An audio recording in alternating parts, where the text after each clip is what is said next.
नमस्कार।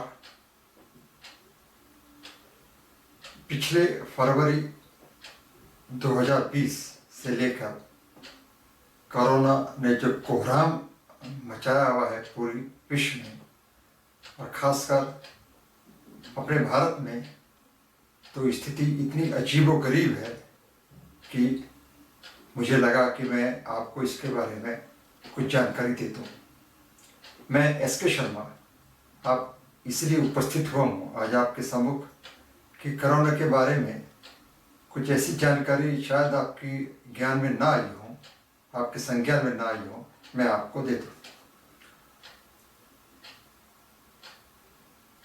जो कि हाल अभी चल रहा है कि हमारी जो मीडिया है वो मीडिया एक खास आदमी जिसका कोई परिजन मर गया है या उसका इलाज जो है अस्पताल के बाहर हो रहा है,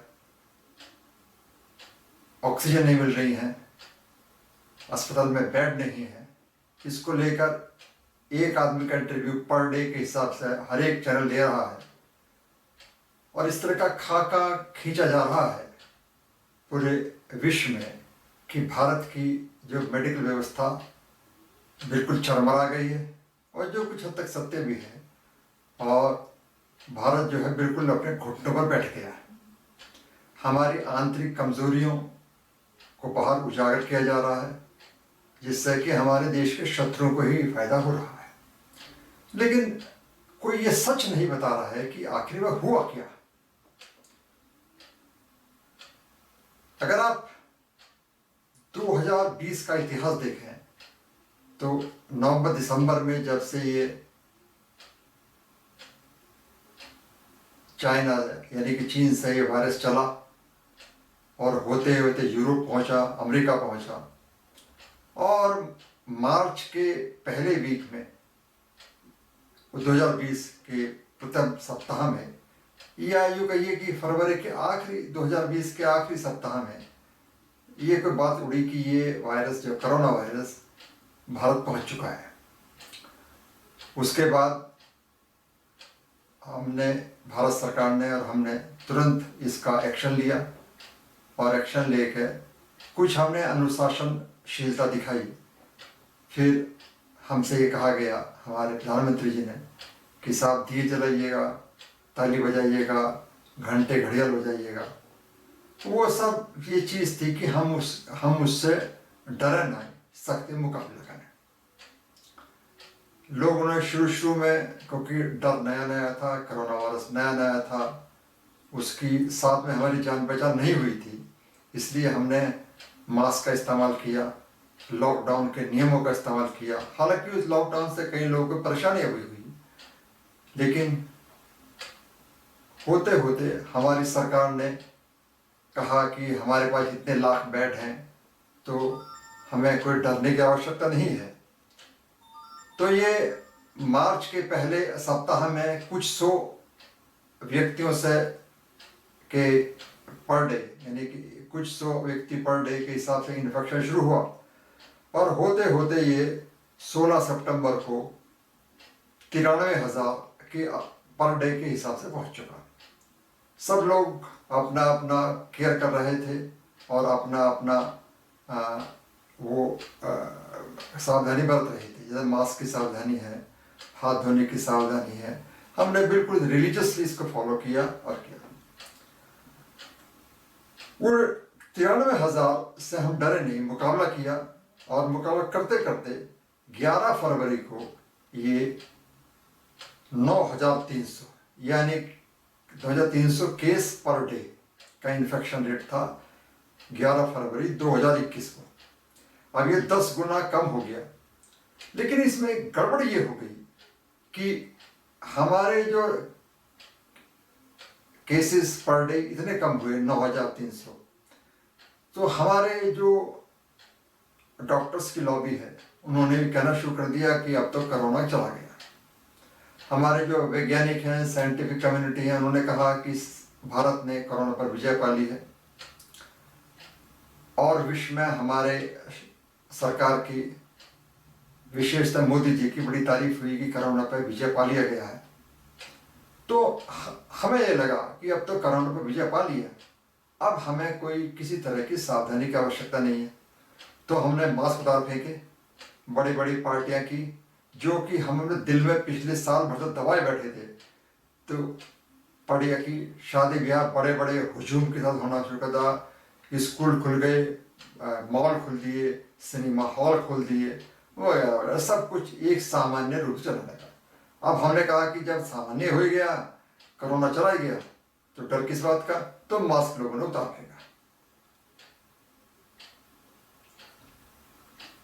अब हमको याद ये बताना भूल गई हमारी सरकार भी, हमारे वैज्ञानिक समिति भी, कि यूरोप में और अमेरिका में इसकी सेकंड वेव यानी कि दूसरा वेव इसकी आ चुकी है। यूरोप देशों ने हमको बार बार कहा कि इतना मत अपनी उपलब्धियों पर मत इतराइएगा, दूसरी वेव के बारे में सचेत रहिएगा। हमने उनके सिग्नल या उनके संकेत समझने में भारी भूल की, और भारी भूल इस दृष्टि से हुई कि हमने जो हमारे सारे कोरोना की जो तैयारियां थी, जो पहले वेव में हमने की थी, उस सब को तोड़ना शुरू कर दिया, डिसमेंटल करना शुरू कर दिया। यहाँ तक कि पूरा सिस्टम हमने जो कोरोना का डिसमेंटल कर दिया। इधर बड़े बड़े जो अस्पताल हमने बनाए थे, इतने बेड्स के टेम्परेरी हॉस्पिटल बनाए थे, वो सब हमने रखरखाव छोड़ दिया, उनको तोड़ना शुरू कर दिया कि अब तो चला गया, सारी तैयारियां इधर हो गई। लेकिन फिर क्या था, क्योंकि हम शायद भूल बैठे थे कि कोरोना किसी का दोस्त नहीं है। वो फिर सेकंड वेव आई, और होते होते आज हालत ये है। आज पिछले 11 फरवरी से लेकर, जबकि 9,300 केस पर डे हुआ करते थे, आज हालत ये है कि आज 3,60,000 केस पर डे हो रहे हैं, 3.25 लाख के आसपास। अब इतने व्यक्ति जो इन्फेक्ट हो रहे हैं, उसमें से हर लोगों को ये लगता है कि हम बचेंगे नहीं, हम जो है इस कोरोना से हमको डर बैठ गया है, कोरोना से कोई बचने वाला है नहीं। तो उस घबराहट में हमारी सांस भी फूलती है, और सांस फूलने के अलावा हम तुरंत एक जो हमारे हॉस्पिटल्स हैं उनकी तरफ हम दौड़ लगाते हैं। जब हम उनकी तरफ दौड़ लगाते हैं तो वहां हमें ऑक्सीजन नहीं मिलती, बाहर हमारा ट्रीटमेंट किया जाता है, और ये पूरे संसार में ये खाका खींच दिया गया है कि हमारी मेडिकल व्यवस्था बिल्कुल चरमरा गई है। हालत ये है कि हमारा एक pseudo secular, pseudo intellectuals, liberals और देश तोड़ने वाले ये प्रचार कर रहे हैं कि ये सारी हमारी मेडिकल व्यवस्था जो इतनी खराब है, उसके लिए भारतीय जनता पार्टी की केंद्र सरकार आते हैं, और व्यक्तिगत रूप से नरेंद्र मोदी जिम्मेदार है। नरेंद्र मोदी की इन लोगों ने ऐसी ख्याति बिखराई विश्व में कि उनको कोरोना काल का भारत का विश्व का खलनायक घोषित कर दिया। जबकि थोड़े दिन पहले ही आपके श्री नरेंद्र मोदी को विश्व का सर्वमान्य नेता माना जाने लगा था। उन लोगों ने एक कोशिश की, और की कोशिश जारी है, किसी तरह से नरेंद्र मोदी को खलनायक रूप में पेश कर दिया जाए। ऑक्सीजन की कमी का रोना सिर्फ रोया जाता है आपका जहां भाजपा एक सरकार में है।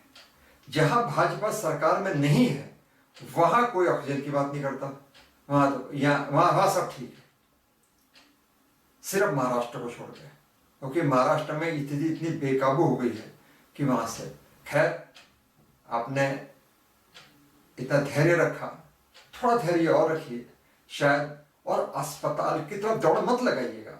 इस कोरोना की कोई दवाई नहीं है, किसी के पास कोई दवाई नहीं है। या तो अब हुआ ये कि जब से वैक्सीनेशन शुरू हुआ, पहले इसको कहा जाता था भारतीय जनता पार्टी की वैक्सीन, फिर कहा जाना मोदी वैक्सीन, और सब लोगों ने, हमारे जो विरोधी पक्ष के कांग्रेस की party, pseudo secular, pseudo liberals और देश तोड़ने वाले हैं, उन्होंने कहा कि इसको न लगाइए। हमारी जनता को गुमराह कर दिया गया कि इससे ये होता है, इससे नपुंसकता आती है, इससे स्त्रियों में बांझपन आता है, ये हमने चारों तरफ फैला दिया। उससे हुआ क्या कि लोगों में धीरे धीरे इसका थोड़ा सा एक हेजिटेशन रहा इसको लगवाने में। खैर जब ज़्यादा जोर पड़ा ये जब जोर पकड़ा इसने, तो सब लोगों ने लगाने की इसकी तैयारी शुरू कर दी, और बहुत सारे लोगों पे पर डे लग भी रहा है। फिर बाद में पहले कहा सरकार ने कि 60 से ऊपर वाले लगवाएंगे, फिर दूसरे चरण में कहा कि 45 से ऊपर लगवाएंगे। अब 1 मई से ही कह दिया कि अब इसका 18 साल से ऊपर के लड़के लड़कियां जो हैं वो भी इस वैक्सीन को ले सकते हैं।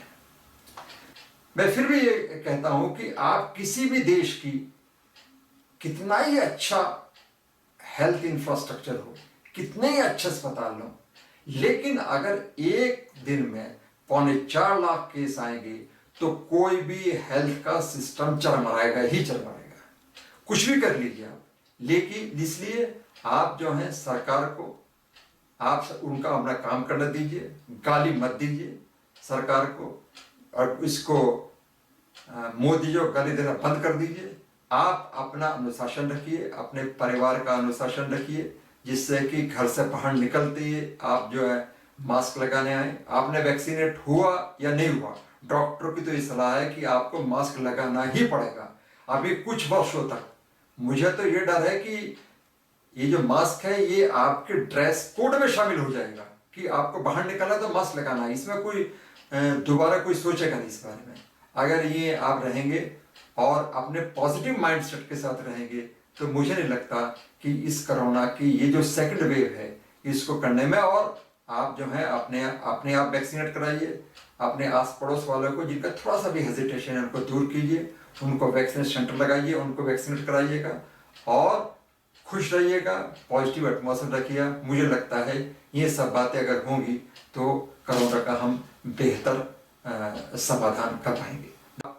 लाइक कीजिए, शेयर कीजिए, जिससे कि ज़्यादा से ज़्यादा लोगों को ये ज्ञात हो सके, अपनी जिम्मेदारी का एहसास हो। दोबारा धन्यवाद।